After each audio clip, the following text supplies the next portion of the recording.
नमस्कार दोस्तों, मेरा नाम है गौतम और आज इस वीडियो में हम एसबीआई के एक बेहतरीन इन्वेस्टमेंट प्लान के बारे में बात करने वाले हैं। दोस्तों, जो पहले से निवेश कर रहे हैं या फिर निवेश करने के बारे में जो बिगिनर्स हैं वो अभी सोच रहे हैं, तो ये एसबीआई का प्लान आपके लिए एक बेहतरीन विकल्प साबित हो सकता है। आप चाहें तो यहाँ से अपनी इन्वेस्टमेंट जर्नी स्टार्ट कर सकते हैं। लेकिन उससे पहले सवाल आता है कि क्यों, आखिर एसबीआई ही क्यों? तो यहाँ पे इसका 3 जवाब लिखा गया है। देखिए, एसबीआई का साधारण सा मतलब होता है भरोसा। लोग इस पे बहुत ज़्यादा भरोसा करते हैं क्योंकि एसबीआई सबसे पुराना बैंक है। इवन आप रिज़र्व बैंक ऑफ इंडिया, जिसे हम शॉर्ट फॉर्म में आरबीआई कहते हैं, तो उसके पहले से ही ये मौजूद है। जब आरबीआई नहीं था तो सारी चीज़ें डील कौन करता था? आपका एसबीआई करता था। एक बात कहावत भी है, अगर आपने सुना होगा, तो जहाँ ना पहुँचे आरबीआई वहाँ पहुँचे एसबीआई। तो ये कहावत सत्य भी है। इसके अलावा अगर हम सबसे पुराने बैंक होने के साथ ही अगर कस्टमर बेस की बात करें तो एसबीआई के पास सबसे ज़्यादा कस्टमर बेस है बाकी किसी अदर बैंकिंग सेक्टर की तुलना में। चाहे वो एचडीएफसी बैंक हो, चाहे कोटक हो या फिर Punjab national bank, Allahabad bank, कोई भी बैंक हो, एसबीआई का आप देखेंगे हर जगह पहुँच है, इंडिया में ही और इंडिया से बाहर भी। और इसका कस्टमर बेस बहुत ज़्यादा है, इसलिए लोग इस पे सबसे ज़्यादा भरोसा करते हैं। और ऑफ कोर्स ये सरकारी बैंक है तो इसको डूबने का भी खतरा नहीं होता है। तो ये कुछ कारण है जिसकी वजह से मैंने इस वीडियो में एसबीआई का एक फंड सेलेक्ट किया है जिसमें आप निवेश करके करोड़ों रुपए ईज़िली बना सकते हैं। तो चलिए आगे बढ़ते हैं और देखते हैं कि कैसे हम इसमें निवेश करने वाले हैं। देखिए, ये जो प्लान या स्कीम जो मैं आपको बताने वाला हूँ वो एक एसबीआई का म्यूचुअल फंड स्कीम है। ठीक है? आप इस फंड का रिटर्न देखेंगे तो आपको 18% पर एनम के हिसाब से हर साल का रिटर्न दिखेगा। और अगर मैं फंड साइज़ की बात करूँ तो सबसे बेहतरीन है, 35,000 करोड़ से ज़्यादा इसका फंड साइज़ है। मतलब लोगों ने इस फंड में भर-भर के पैसा लगाया है, तभी ना इसका फंड साइज़ टोटल 35,000 करोड़ के आसपास है। अब कोई म्यूचुअल फंड अगर 35,000 करोड़ के आसपास फंड मैनेज कर रहा है, तो ज़ाहिर-सी बात है कि लोग इस पे भरोसा कर रहे हैं, तभी इसमें पैसा लगा रहे हैं। और सबसे खूबसूरत बात इसका जो एक्सपेंस रेशियो है वो भी बहुत ज़्यादा नहीं है, केवल 0.75% है। एंड अगर मैं इस फंड की बात करूँ, अगर तुलना करूँ कैटेगरी एवरेज से या फिर बेंचमार्क से, तो बहुत शानदार इसने रिटर्न बना के दिया है जब से यह फंड लॉन्च हुआ है। देखिए, इस फंड का टोटल रिटर्न आप देखेंगे तो लगभग 1450% का इसने रिटर्न बना के दिया है जब से यह फंड लॉन्च हुआ है। वहीं अगर कैटेगरी एवरेज की आप रिटर्न देखें तो वो केवल 758% है।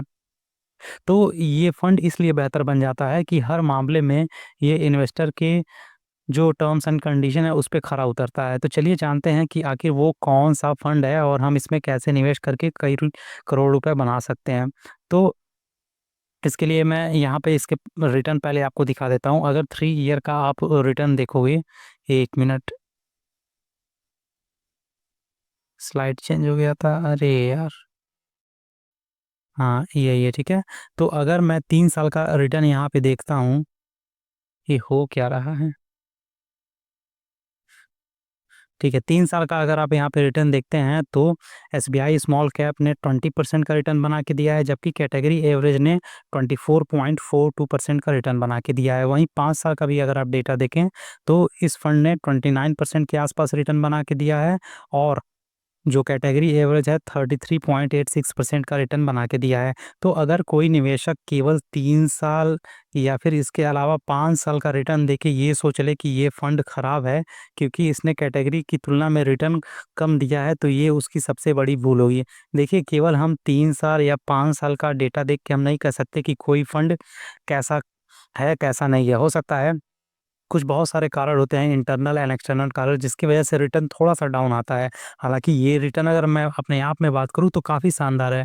कोई म्यूचुअल फंड स्कीम अगर आपको 18% से ज़्यादा रिटर्न दे रहा है तो भैया वो सबसे बेहतरीन म्यूचुअल फंड है। ज़्यादा लालच करना भी बुरी बात है। मैं तो स्मॉल कैप के बारे में सीधा कहता हूँ कि अगर आपका स्मॉल कैप 16% से ज़्यादा रिटर्न बना के दे रहा है, 16% स्मॉल कैप में बेहतरीन होता है, ठीक है? इससे ज़्यादा ही मिलता है, लेकिन आप अपनी एक्सपेक्टेशन 16% रखिए, 16% से ज़्यादा आपको मिलेगा। तो अगर कोई फंड 16% से ज़्यादा रिटर्न बना के दे रहा है, वेल एंड गुड है। लेकिन बात यहाँ से चेंज हो जाती है जब हम 10 साल का रिटर्न देखते हैं, 10 साल के ऊपर का रिटर्न देखते हैं, तो कैटेगरी एवरेज ने केवल 18% के आसपास रिटर्न बना के दिया है, जबकि इस फंड ने 19.7% का रिटर्न बना के दिया है। तो इस तरह हम कह सकते हैं कि भले ही 3 साल या फिर 5 साल और 7 साल का रिटर्न में थोड़ा-सा डिफरेंसेस हो कैटेगरी एवरेज की तुलना में, लेकिन लॉन्ग टर्म में जब आप बने रहोगे 10 साल, 12 साल, 15 साल, तो डेफ़िनेटली आपको एक बहुत बेहतरीन रिटर्न देखने को मिलेगा। तो चलिए देखते हैं कि आखिर हमें इसमें निवेश करना कैसे है और कैसे हमें कितना मिलेगा।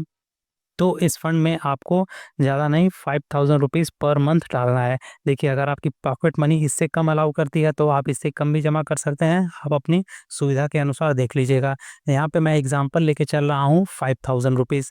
तो 5000 रुपीज़ आपको क्या करना है, पर मंथ इसमें जमा करना है। स्टेप अप आपको इससे हर साल 10% से करना है। अगर इससे ज़्यादा कर पाएँगे तो आपके लिए और भी अच्छा है, लेकिन कम से कम 10% आप स्टेप अप कीजिएगा, क्योंकि इन्फ्लेशन भी हर साल 6% के आसपास इंडिया में रहता है। तो स्टेप अप करते रहेंगे तो इन्फ्लेशन को भी आप लंबे समय में हरा पाएँगे। इसके अलावा रिटर्न मैंने बताया कि 16%, मैं इससे ज़्यादा नहीं माँगूँगा, सिर्फ़ 16% मैं लेके कैलकुलेशन यहाँ पे कर रहा हूँ। मिलेगा आपको इससे ज़्यादा, मैं फिर से बोल रहा हूँ, मिलेगा इससे ज़्यादा, लेकिन मैं गिरे से गिरे हालत में लेके चल रहा हूँ कि मुझे 16% ही अगर मिले रिटर्न, और मैं 25 साल तक इसमें बना रहता हूँ। मान लो अगर मेरी उम्र 18 साल, 20 साल, 22 साल या 25 साल है और 25 साल के लिए मैं इन्वेस्टमेंट करता हूँ, तो इस फंड को मैं मैच्योर कब करूँगा? ये 50 के आस-पास होगा या फिर 51-52, यानी 50 के ऊपर जब मैं होऊँगा तब इस फंड को अगर मैं रिडीम करने वाला हूँ, तो कम से कम मेरे पास 25-26 साल का इन्वेस्टमेंट टाइम होराइज़न है। तो इस तरह अगर मैं 25 साल तक इन्वेस्टेड रहता हूँ, तो मेरा कुल इन्वेस्टमेंट अमाउंट होगा 59 लाख के आस-पास, लेकिन इस पे जो रिटर्न मुझे मिलेगा वो 2.66 करोड़ रुपीज़ होगा। इस तरह मेरा जो कुल इन्वेस्टमेंट अमाउंट हो और टोटल रिटर्न होगा, वो होगा 3 करोड़ 25 लाख रुपए के आसपास।